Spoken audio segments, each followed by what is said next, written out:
बिस्मिल्लाहिर्रहमानिर्रहीम अस्सलामु अलैकुम वरहमतुल्लाहि वबरकातुहू। सामीन मोहतरम, एक मरतबा फिर आप सब अहबाब को मैं अपने यूट्यूब चैनल में खुशामदीद कहता हूँ। सामीन मोहतरम, आज की वीडियो में हम गुफ्तगू करेंगे कि हम जो ओकरा है यानी कि भिंडी तोरी है उसको किस महीने में ग्रो कर सकते हैं और उसकी बीमारियों के मुतल्लक और इसे कैसे ग्रो करना है, और 3G कटिंग के बारे में हम थोड़ी सी गुफ्तगू करेंगे इस वीडियो में। सामीन मोहतरम, ये मेरे पास ओकरा के चंद प्लांट हैं जिन्हें मैंने सिर्फ घर के लिए ग्रो किया हुआ है। ये माशाल्लाह देख लें, अब इनको डोडी लग चुकी है, ये फ्लावर के बिल्कुल करीब हैं। सभी के सभी पौधे माशाल्लाह बड़ी अच्छी ग्रोथ चल रही है। तो सामीन मोहतरम, मैंने इनको मार्च के वस्त में लगाया था, यानी कि 15 मार्च के बाद लगाया था। ये गर्मियों की सब्ज़ी है, अगर आप गर्मियों में इसे ग्रो करेंगे, यानी कि ज़्यादा गर्मी में नहीं, अब जब यानी कि तकरीबन 25 से 30 दर्जा हरारत हो तो वो इसको ग्रो करने का बेहतरीन टाइम होता है। सर्दियों में भी लोग इसे ग्रो कर लेते हैं, लेकिन वो शापर के नीचे इसे लगाया जाता है।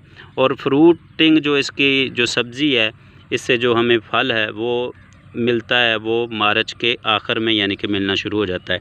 तो सामीन मोहतरम, चूँकि ये मैंने 15 मार्च के बाद लगाई थी, तो अब ये बिल्कुल फूल के करीब आ चुकी है और इंशाअल्लाह चंद दिनों के बाद इस पर भिंडी यानी कि ओकरा उतरना शुरू हो जाएगी। तो सामीन मोहतरम, इस पर आप कोई भी इंसेक्ट किलर जो है वो स्प्रे कर सकते हैं। और आप देख लें, ये मैंने खालियाँ नुमा बनाई हुई हैं, सभी वट भी इसे बोलते हैं। इसके ऊपर यानी कि हम इसके सीड लगाते हैं पानी लगाने के बाद, और इसको पानी की बहुत कम मिकदार चाहिए होती, नीचे सिर्फ नमी होनी चाहिए। इसके जो इसका तना है, इस पर पानी बहुत कम होना चाहिए, इस बात का आपने ख़ास ख्याल रखना है। और इसको यूरिया खाद भी सिर्फ़ आपने पहले महीने में देनी है, जब इसके पौधे इतने बड़े हो जाएं जितने हो चुके हैं। अब इसको इतनी यूरिया की ज़रूरत नहीं है। 15 से 20 दिन के बाद आप यानी कि बहुत कम मिकदार में यूरिया खाद दें, और कोशिश करें कि इसको पोटाश ज़्यादा दें ताकि इस पर ज़्यादा फल आए और इसका साइज़ भी खूबसूरत हो। तो सामीन मोहतरम, इसकी 3G कटिंग के बारे में भी आपको बताता चलूँ। 3G कटिंग क्या है? अगर आपके पास कम पौधे हैं तो आपने जो पहला इसका फ्लावर होता है उसको नहीं आने देना। इसको यानी कि हम यहाँ से काट देंगे तो ये नीचे से जो और ब्रांचेज़ आएंगी वो इसकी 2G कटिंग हो गई, यानी कि पहली मरतबा जब हम काटेंगे तो 1G कटिंग।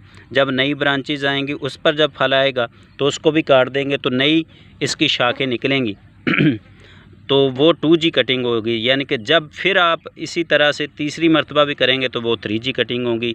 ये एक सिर्फ इंटरनेट पर चलाई गई एक अफवाह ही है, कोई 3G 2G कटिंग नहीं, इस वैसे ही नाम रख दिया है। आपने पहला फल नहीं लेना तो आप ऊपर से काट दें तो नीचे से जो नई शाखें निकलेंगी वो पौधा उससे चौड़ा हो जाता है, यानी कि उसकी नई शाखें ज़्यादा निकलती हैं, उस पर ज़्यादा आप सब्ज़ी भी हासिल कर सकते हैं। तो सामीन मोहतरम, इसको 3G कटिंग हम बोलते हैं, 4G कटिंग भी कह देते हैं, 2G कटिंग भी। यानी कि जितनी मरतबा आप इसकी शाखें नीचे से काटते जाएंगे, नई शाखें निकलती जाएंगी, वो आपकी 2G से 3G कटिंग, फिर 3G से 4G हो जाएगी। लेकिन बेहतर तरीका ये है कि आप इसके ज़्यादा सीड लगा लें। कोई इतने ज़्यादा महंगे सीड नहीं होते इसके, आप ख़ुद भी तैयार कर सकते हैं। तो सामीन मोहतरम, उम्मीद करता हूँ आज की वीडियो आपको पसंद आई होगी। मेरे चैनल को सब्सक्राइब कीजिएगा। अल्लाह करीम हम सब का हाफिज़ व नासिर हो। शुक्रिया।